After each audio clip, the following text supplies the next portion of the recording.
Event Horizon, and I am your host, Mark Anthony Peterson. This is the podcast where I take a walk into the paranormal with a splash of conspiracy.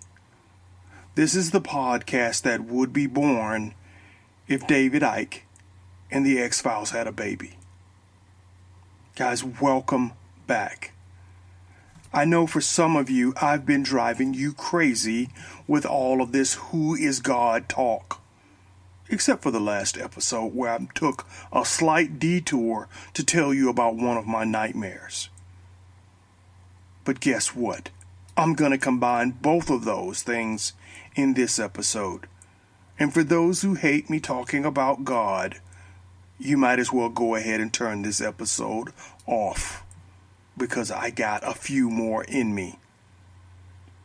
This episode, Who is God? Still part 2, but I'm making the argument that lifi and DMT proves that God built a swarm network. Yeah, you thought I forgot all about episode 12, where I made the argument that God, the omniscience, the swarm intelligence, was the original creation of God, making God the original Borg. Yeah, you know, from Star Trek. That God created a network that connected all living beings and gave man dominion over that networked environment. Then man sinned, and God kicked man off the network by giving him a carbon-based body, carbon having the atomic number 666, and trapped him in hell on this planet off his network, but still left him a path back to the kingdom. That's what I argued. And I went on to argue and try to prove to you that there were multiple creation stories baked into Genesis. One that described this swarm network that God created. And the second one where man was put in a carbon-based physical structure that limited his ability to communicate with God. I also argued in subsequent episodes after episode 12 that the Tower of Babel was man's attempt to build his own network to control the souls of men lost from God. If you read the scriptures, it jumps right out at you. That infrastructure, that artificial intelligence, was used to control man. How else could you get millions of people to build structures that would take generations to complete and not have them revolt? Now, I know many of you thought I was crazy or thought I was kidding. But guess what, guys? I was not. When I read the scriptures, that's what it said to me, that there was a swarm network, that there was an ability for us to empathize with each other because we could be each other. That there was something that linked us to each other that gave us superposition, even in a physical form, even if it originally was not carbon. And this episode is going to not only prove out episode 12, but it's going to give major support to my argument of Who is God Part 2. Is God a super intelligent male and female computer that, if you plug in episode 12, built a swarm network that we all were originally connected to? How about that? Okay, let's dig in. I said the title of this episode is Who is God Part 2, Lifi and DMT proves that God built a swarm network. So let's break down the terms and jump into the episode. What is lifi? Lifi, L-I-F-I, stands for light fidelity, and it is a wireless communication technology that uses infrared and visible light spectrum for high-speed data communication. You can use Li-Fi to achieve high-speed, very secure bidirectional and fully networked wireless communications. And many people see it as the last mile communication infrastructure to help in dense populated areas. So how does Li-Fi work? Well, just as I described, with light. You have a server and you have your base internet just like you do now with Wi-Fi. You have a lamp driver which is connected to the content that you're streaming. And that lamp driver is connected to LED lights like the ones you have in your home right now. And when that infrastructure is connected to the lamp driver, which is connected to the content that's being streamed, when it's tuned, it can beam information directly to what's called Li-Fi dongles, just like your Wi-Fi dongle that you plug into your USB port. And those Li-Fi dongles are plugged into any of your devices, and they can receive information via the light spectrums that I mentioned earlier, infrared and visible light spectrums.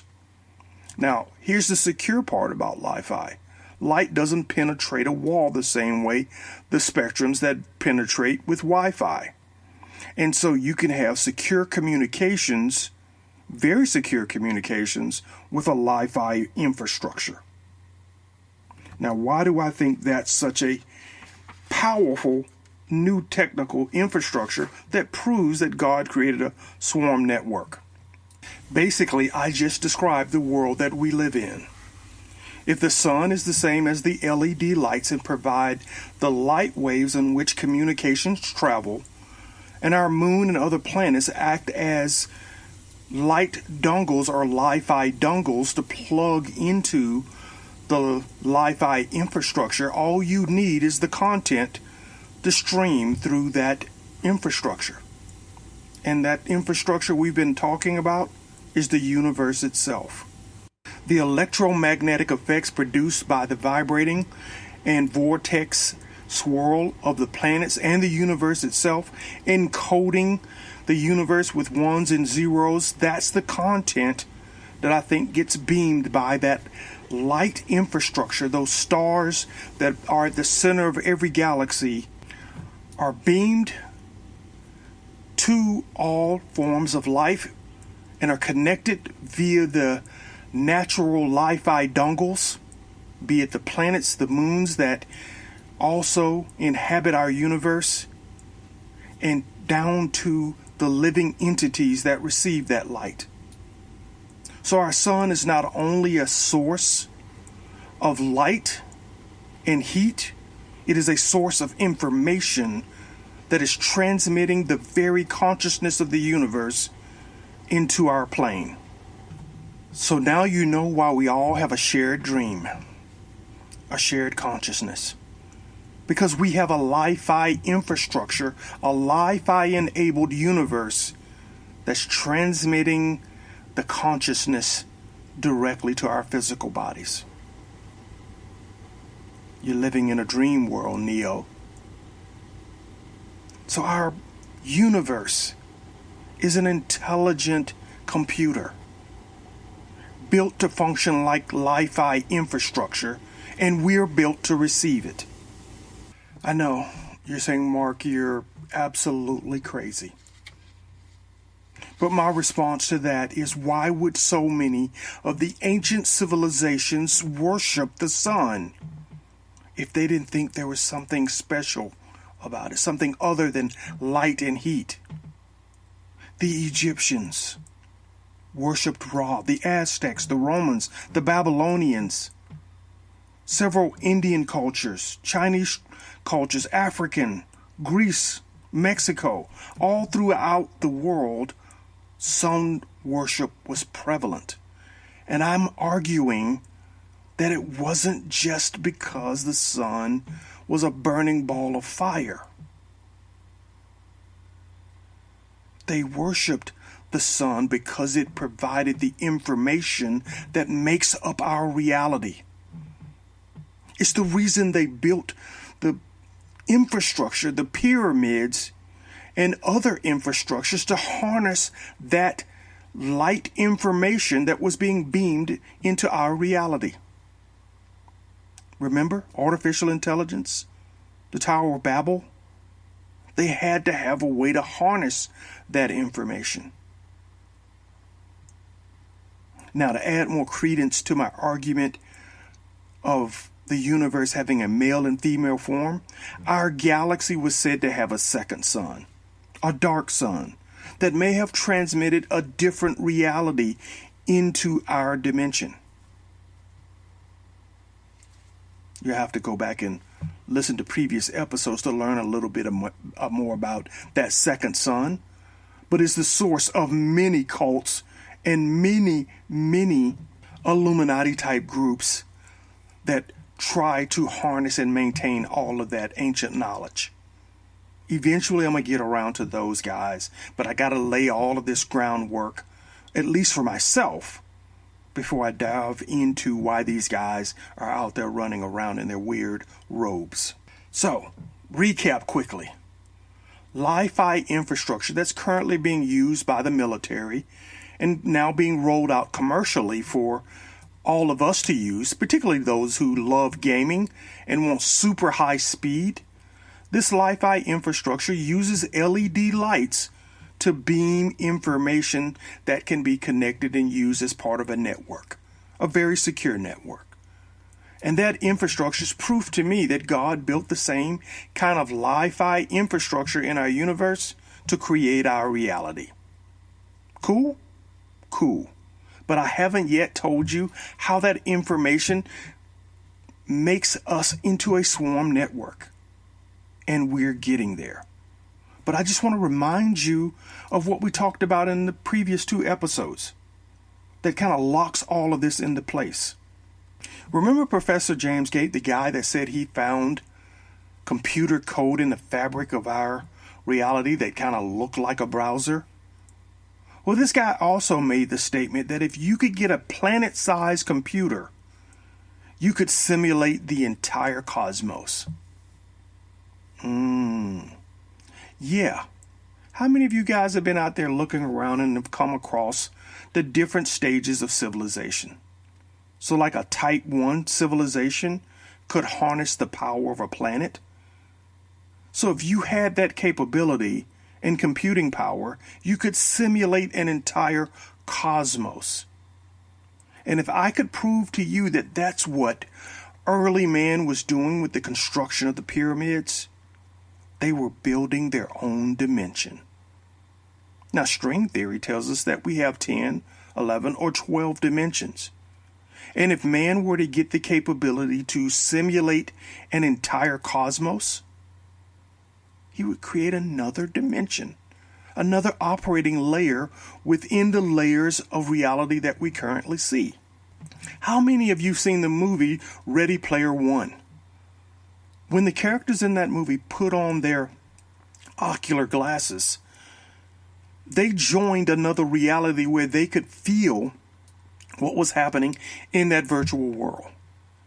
And except for bathroom breaks and doing a few other menial tasks, every other thing that they needed was in this virtual world. And if they never unplugged, that virtual world would become a real world, another dimension. That if one day you were able to wake up and get out of it, you'd see another physical world. What does that remind you of?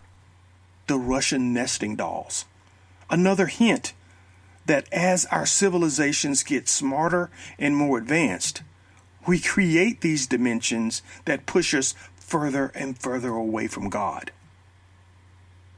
Layer upon layer. Right? So that's another point that you should consider when looking at the worlds that we deal with. That yeah, we could be living within a simulation, within a simulation, within a simulation. Nested realities. But I want to talk to you about this dimension and the lifi infrastructure that I just argued for. How does God create the swarm network that originally connected all of us? I think I found the proof. DMT. Dimethyltryptamine. You guys heard of that? Some of you think of it as a kooky drug that makes people see all sorts of crazy creatures, people, colors, and dimensions. DMT is also called the God-particle. DMT is a brewed form of ayahuasca and is a strong hallucinogenic compound.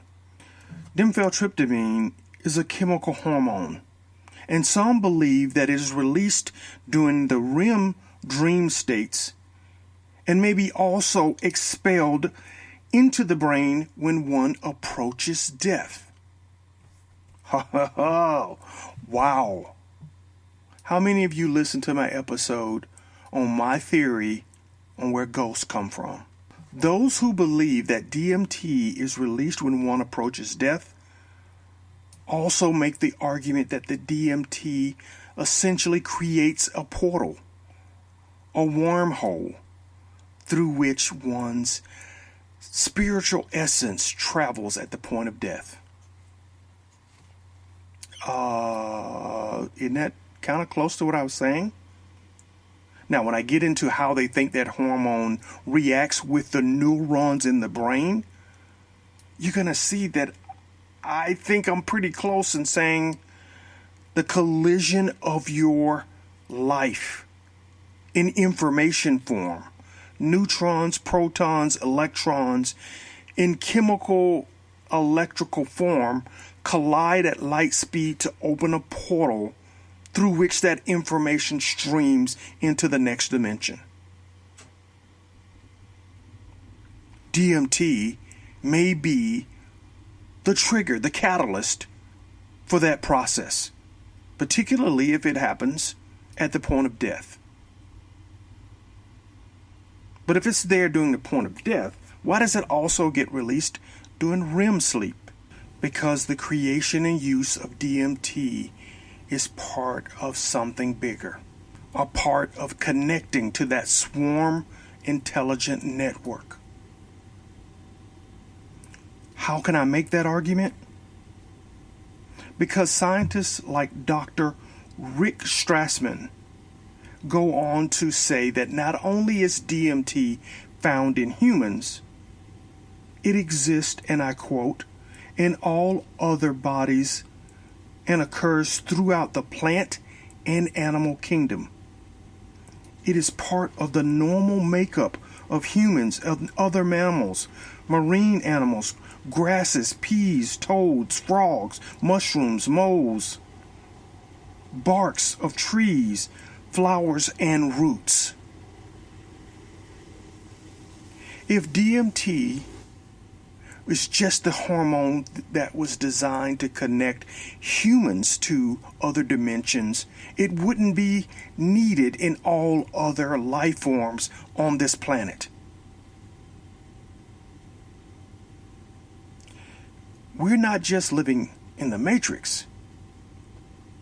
We just collided with James Cameron's Avatar. DMT allows all living things to connect in that spiritual realm.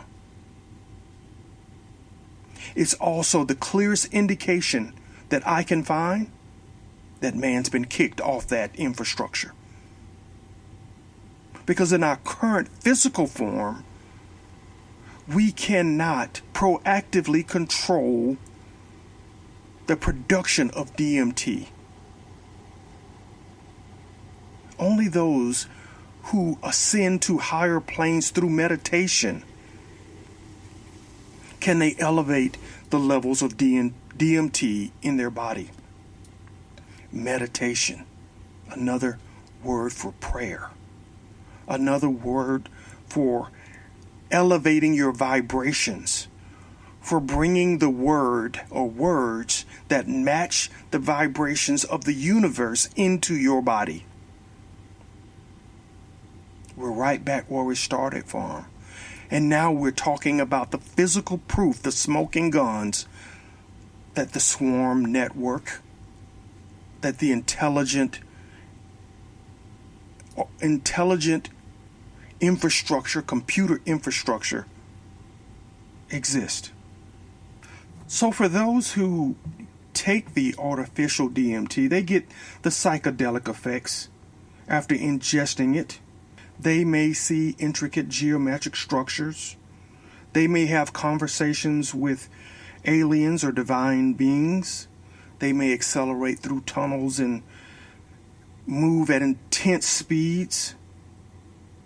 They may have the opportunity to sit in hyperdimensional worlds.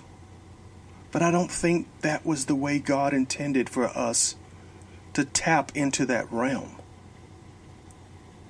It's the shortcut. Meditating and elevating one's own levels of DMT by unlocking all of those barriers within you to allow that to flow through your body and connect empathetically with everything around you is essentially what I believe the Bible was given to us to help us achieve.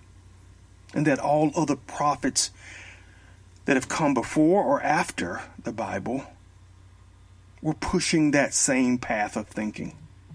They want us to wake up from the dream world that we're in and reconnect to the true world that we come from. So, for those of you who've heard my commercial, DMT may be that red pill that acts as a molecular code that allows people to exit this simulated universe. Yeah, it unplugs us from the matrix and gives us the opportunity to go back where we came from and get out of this living hell that we've been trapped in. So what am I saying?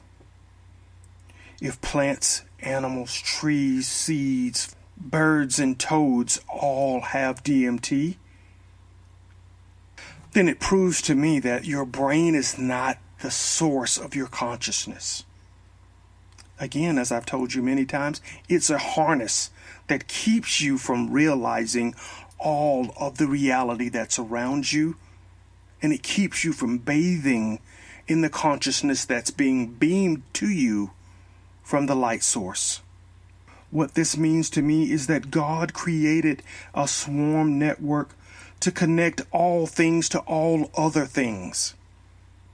It's the spiritual version of the Internet of Things. And unfortunately, we got kicked off the network. But the Bible is the operating manual that's showing us how to use this computer, this God computer, to reconnect.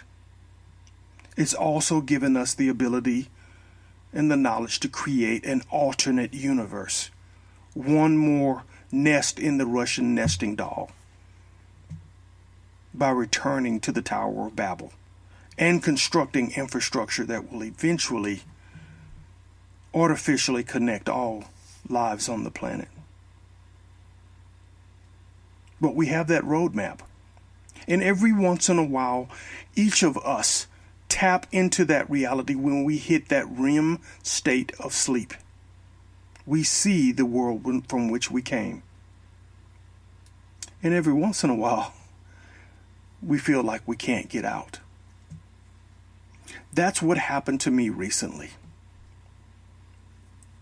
The last time I talked to you about my dreams, I was telling you about footsteps coming from my living room to my bedroom.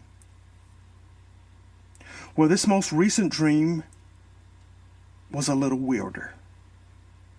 How many of you have had a dream within a dream, where you wake up in the dream and realize that you're still dreaming? Now, string theory argues that there may be multiple levels in the dimensions that make up this universal reality, and that when you hit the third or fourth layer, you're hitting dimensions where all possibilities may be available to you. Well, you see multiple versions of yourself. Well, I don't know if that's true. I've given you my assessment on what I think to be the 10 to 12 levels. But my last dream definitely gave me the sense that I had fallen through 2 dimensions. Because I woke up, I was still dreaming. My dream started out with me standing at the other end of a really long hall. Teacher was on the other end of the hall. And for those of you who followed my podcast, you know that teacher is a female whose head changes every time I look and look away. Same body, same voice, same characteristics. It's just a completely different face on teacher if I look away and look back. Could be a completely different race. Changes rapidly.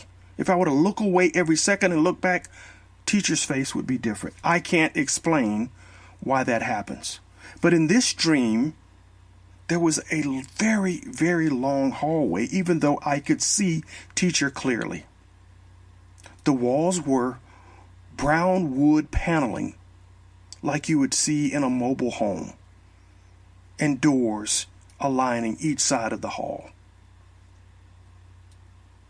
I wanted to approach teacher because every time I've had the dream about teacher, she wanted to reveal something to me, some new knowledge.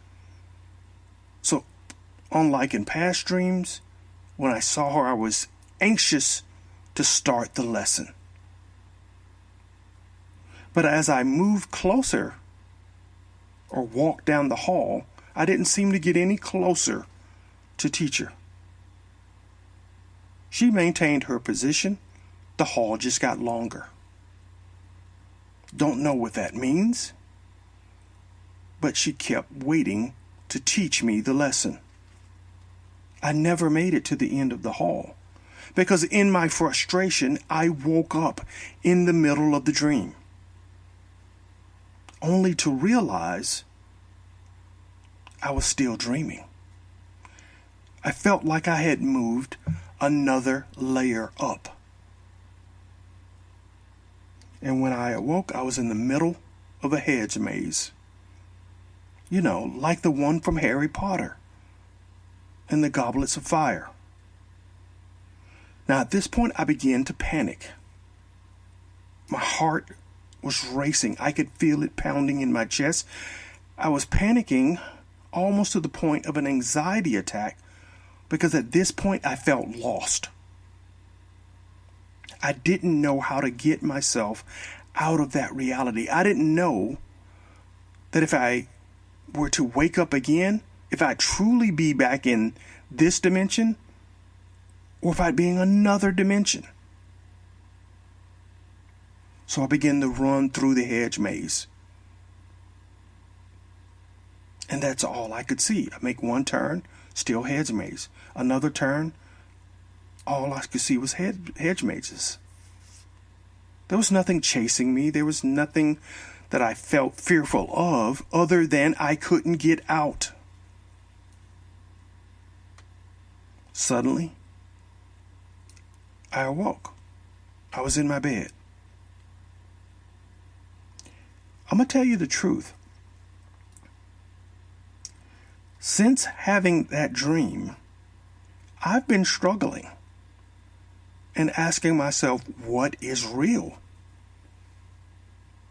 I think it's the reason why the people who have the virtual reality technology don't want you playing it for hours on end, because at a certain point, you forget what's real.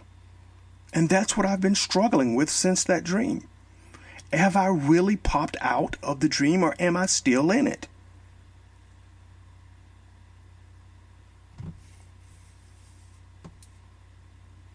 But the dream was important. Important to tell me that I'm on the right track. I may have been in that maze by myself, but at one point, we all were in that reality. We all were that hedge maze. We all were everything in reality because we were all connected to each other.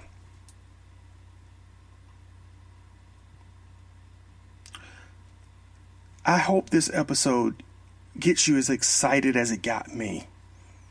Because learning more about Li-Fi, which I'm working on as a real project, guys, this is real technology, gave me some real clues as to what God built and put together. And then the guys at Grimerica have done some terrific episodes on DMT. So props to those guys. When I started to research it and dig into it and saw that DMT is everywhere, I was like, oh my God, this is the biochemical connectivity infrastructure that underpins the swarm network. So the next time you dream, and you dream you're something different, a plant, an animal, I want you to think of the movie Ready Player One, because I think they may have gotten closer to what is intended for us than they think. This episode was fun. I hope you enjoyed it. And it's the holiday season, so I want to say thank you for being in the audience, for listening to my personal ramblings, and for most importantly, not telling my priest. I appreciate that. I don't want to be branded literally as a heretic. But I also want to send a special thank you to all those listeners in Texas, Oklahoma, Iowa, Georgia, and California. You guys have continued to really drive the episodes, listen and share. And trust me, it has touched me, and I greatly appreciate it. I also want to thank those listeners in the UK, Australia, Canada, Turkey, the Netherlands, Norway, Ireland, Romania, Germany, and France, and don't forget my soul brothers in the Philippines. I gotta get back over there and see you guys. I miss you. Thank all of you for listening to the podcast, and I hope you have a healthy and happy holiday season. I want to send one final special shout out to the guys at Grimerica, Darren Grimes and Graham Dunlop, the guys at Grimerica. If you haven't heard their podcast, you need to check it out. They inspire, inform, and they are pushing the envelope on what considered some of the best podcasting out there. Thank you guys for being an inspiration. I've been a Patreon supporter of you guys for the last 2 years, and I'm going to try to increase the amount that I give in 2020. That's my prediction. Happy holidays to you guys. So I better get up out of this episode. Till next time, guys. Peace.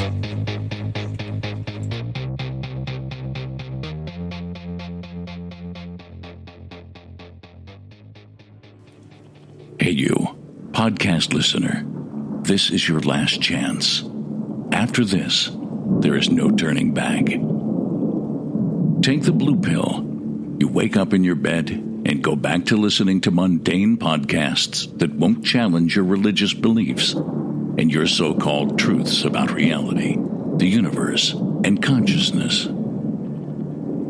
Take the red pill. Subscribe to the Event Horizon podcast, hosted by Mark Anthony Peterson. and he will show you how deep the rabbit hole goes.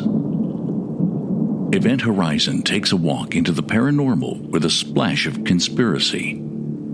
It's the podcast that would be born if David Icke and the X-Files had a baby. Subscribe to the Event Horizon podcast by Mark Anthony Peterson on Spreaker, iTunes, Spotify, iHeartRadio, CastBox, Stitcher, or any of your other favorite podcast platforms. Remember, all we are offering is the truth, nothing more.